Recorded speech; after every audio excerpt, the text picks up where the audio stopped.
Kami juga sudah memeriksa 13 anggota Polres Waingapu dan Polsek yang melaksanakan kegiatan pembubaran itu. Dari 13 orang itu terdapat 4 orang saksi yang dalam keterangannya melihat bahwa 4 orang saksi yang dalam keterangannya melihat bahwa oknum tersebut melakukan penembakan. Bentar Bang, iya Bang, ya. Dengan menggunakan senjata laras panjang. Kita coba lakukan semacam prarekonstruksi dari jarak berapa Anda melihat. Ada yang dari jarak kurang lebih 6 meter, kemudian ada yang kurang lebih 13 meter, 5 meter, bahkan juga di antara saksi itu ada yang kenal.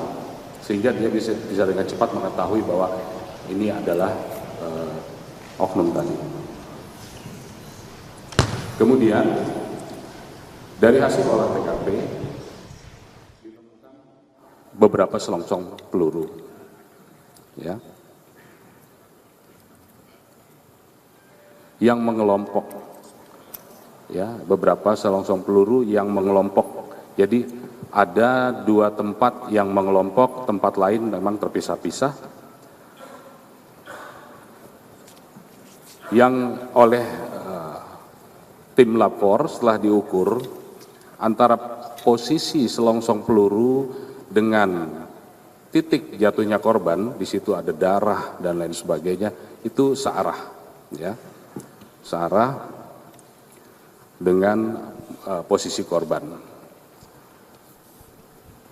Jumlah selongsong keseluruhan berjumlah 13 selongsong peluru, terdiri dari 8 butir kaliber 5,56, kemudian 8 butir kaliber 3 butir kaliber 7,62 dan 2 butir kaliber 9 mm.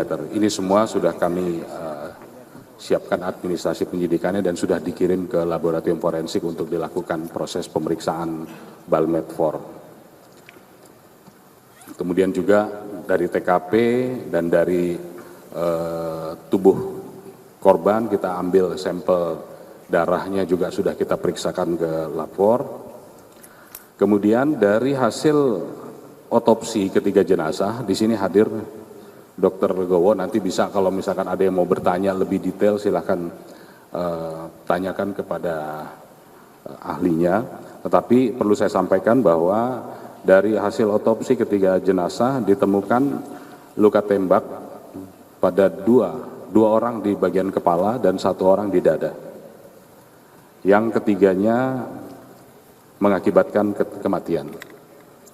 Kemudian ditemukan proyektil pada ketiga korban tersebut dalam kondisi 2 terpecah dan 1 masih utuh. Ini mungkin ya, ini masih utuh, ya, masih utuh. Terhadap proyektil ini juga sama, kita periksakan ke lapor untuk bisa mengetahui apakah diletuskan atau ditembakkan dari senjata jenis apa, apakah laras pendek, laras panjang, atau apakah pabrikan atau non pabrikan. Nah, ini sudah kita kirimkan ke ke lapor.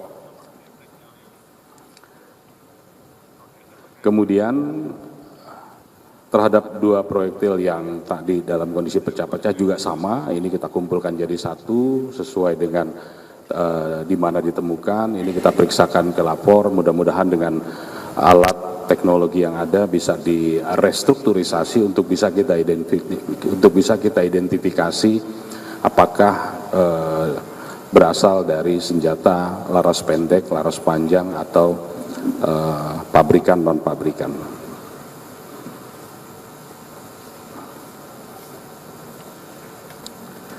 Jadi ini semua yang sudah kami lakukan dan ini juga kita share kepada rekan-rekan dari Korem dan dari Pomdam tentang informasi ini. Kemudian karena kita sudah melakukan joint investigasi, teman-teman dari Pomdam juga sudah menyampaikan bahwa sudah ada 2 orang yang menyerahkan diri, dan keduanya berdasarkan pengakuannya berada di TKP. Nah, ini sesuai berarti dengan keterangan-keterangan yang lain bahwa memang ada. Ya, berdasarkan pengakuannya berada di TKP, kemudian juga melakukan penembakan dan membawa senjata api. Namun disampaikan senjata api jenis rakitan. Ini yang masih akan kita dalami ke depan, karena semua fakta peristiwa harus didukung dengan alat bukti. Saya ulangi, semua fakta peristiwa harus didukung dengan alat bukti, sehingga semangat kami untuk bisa mengungkap ini, kemudian dengan kebersamaan dalam melakukan penyelidikan, mudah-mudahan bisa memberikan hasil yang bisa memenuhi rasa keadilan bagi semua. Mungkin ini yang bisa saya sampaikan. Kalau ada yang mau ditanyakan silakan, tapi mungkin ada yang mau disampaikan oleh Pak Panglima, kami persilakan. Saya selaku Pangdam 2 Sriwijaya, karena wilayahnya termasuk Provinsi Lampung, ya, mengucapkan turut berbelasungkawa atas gugurnya 3 prajurit Bayangkara dalam melaksanakan tugasnya.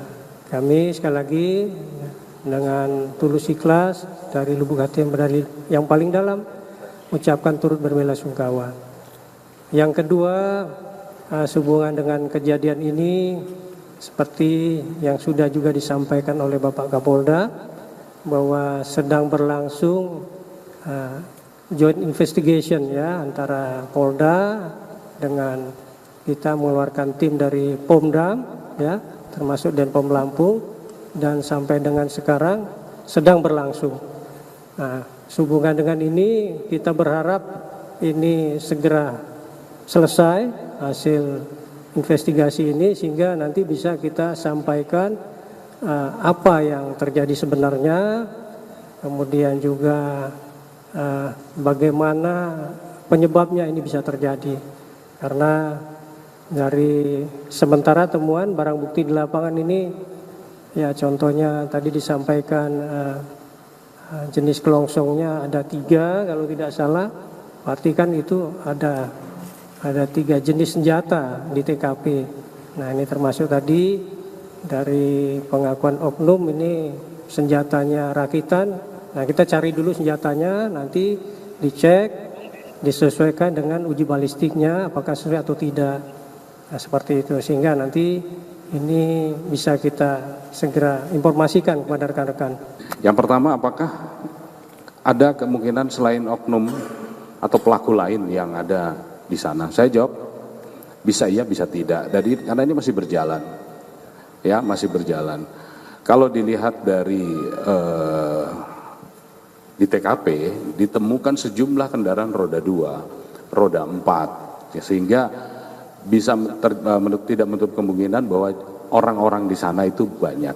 Apakah mungkin pelakunya 2 atau 3 atau 4 atau 5? Bisa, semua tergantung sejauh mana informasi yang kita miliki untuk bisa membuktikan tentang keberadaan atau pelaku-pelaku lain, mungkin seperti itu. Terjawab nomor 1. Ya. Kemudian apakah ada korban dari orang sipil? Sampai dengan hari ini kita belum menemukan, belum ada. Ya. Kemudian pertanyaan nomor 3 dan nomor 4 saya rasa hampir sama, ya. Senjata jenis apa, kenapa bisa tepat, kemudian dilihat dari luka-luka. Ini yang sedang kita periksa, kita uji di lapor. Kita pengen tahu, ya. Petunjuk yang kita miliki hanya 1, hasil otopsi terhadap jenazah. Perlukaannya, luka terbuka mengakibatkan kematian, ya. Kemudian apalagi yang kita miliki adalah adanya keterangan saksi yang menyatakan bahwa melihat ada orang melakukan penembakan. Nah, dari jarak berapa? Variatif, ada yang 6 meter, ada yang sekian dan lain sebagainya, dan ada yang kenal. Tetapi yang utama adalah kita mendapatkan dari hasil otopsi, kita menemukan ada proyektil. Ya, ada proyektil yang 2 proyektil itu ditemukan di bagian kepala.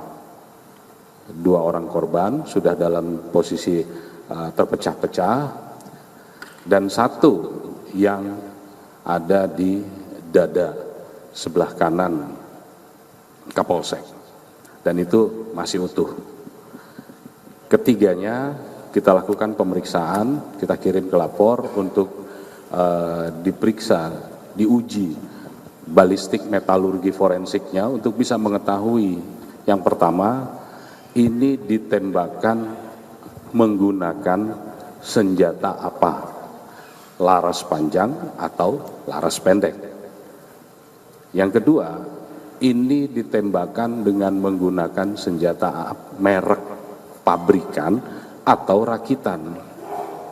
Ini sedang diperiksakan. Mohon bersabar untuk bisa kita menunggu pemeriksaan ini semua.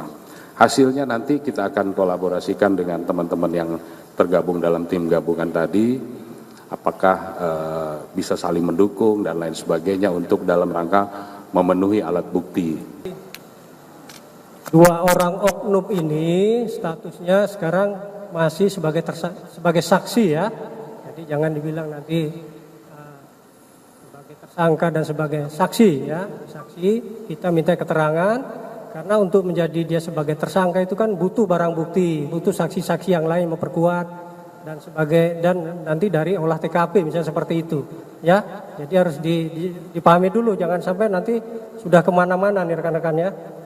Jadi itu berproses ya, kalau memang dia terbukti nanti ya kita tetapkan dan hukumnya akan kita tegakkan. Dan 2 orang ini sekarang posisinya ada di Denpom ya, Denpom Lampung sini dalam proses lanjutan pemeriksaan yang dilakukan oleh personil saya baik itu dari Pomdam maupun Denpom Lampung ini. Yang berikutnya ya masalah senjata. Nah, ini sampai sekarang ini kita sedang mencari alat bukti tersebut ya, untuk memperkuat dari keterangan yang ada sehingga kita tahu nanti jenis senjata apa, apakah benar rakitan ataukah senjata pabrikan dan sebagainya.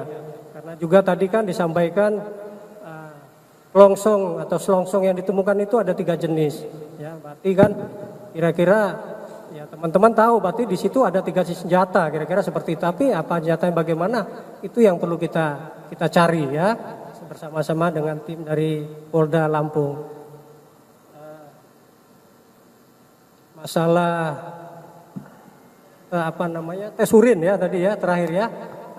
Kita belum melaksanakan tes urin, tetapi dari indikasi secara fisik kedua orang oknum ini sehat ya, sehat normal ya. Jadi sampai sekarang memang belum ya, tetapi kalau ada indikasi yang mengarah misalnya sebagai pengguna akan kita laksanakan untuk tes urin.